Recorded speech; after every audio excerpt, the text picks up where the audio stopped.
তো পরিষ্কার করলেন, আমরাও পরিষ্কার করলাম যে আমাদের এই নির্বাচনকালীন সময় আমাদের কাউকে না কাউকে এই সময়টা কিন্তু এই দায়িত্বটা পালন করতে হবে। যিনি নিজেই নির্বাচন করবেন তার পক্ষে কিন্তু এই পুরা কর্মযোগ্যটা পালন করা সম্ভব না। আসিফ মাহমুদ, সজীব ভুঁইয়া নিজে নির্বাচন না করে সেই দায়িত্বটা পালন করছেন এবং দলের পক্ষ থেকে তাকে এই দায়িত্ব দেওয়া হয়েছে।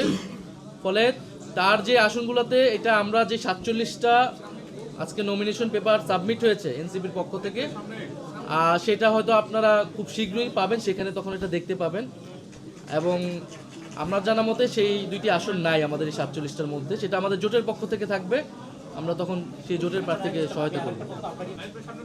দেখেন, এনসিপির সারা দেশে নেতাকর্মীরা এবং সহযোগী সংগঠনের নেতাকর্মীরা গণভোটে হা ভোটের পক্ষে ক্যাম্পেইন করবে, কাজ করবে এবং জোটের পক্ষ থেকে যেই প্রার্থী থাকুক না কেন আমরা তার পক্ষে সবাই মিলে কাজ করব এবং এটা দলের স্বার্থে এবং এই সময়ে আমরা যেই রাজনৈতিক সিদ্ধান্ত নিয়েছি সেটা আমাদের সংখ্যাগরিষ্ঠের মতামতের ভিত্তিতেই। ফলে দলের স্বার্থে এবং এই সময় রাজনীতির বৃহত্তর স্বার্থে সবাই এই বিষয়টা মেনে নেবে এবং তাদের যে ব্যক্তিগত আত্মত্যাগ তারা করেছেন সেটা দল অবশ্যই পরবর্তীতে মূল্যায়ন করবে।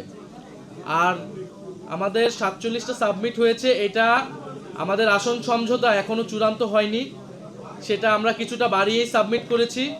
এটা আমাদের যেহেতু অনেকেরটা বাতিল হতে পারে, অনেক ভুল ত্রুটি থাকতে পারে, এটা আগামী কয়েকদিনের মধ্যেই এটা আলাপ আলোচনার মাধ্যমে এটা চূড়ান্ত হয়ে যাবে যে এনসিপি কয়টি আসনে তার প্রার্থী দিচ্ছে এই আসন সমঝোতা।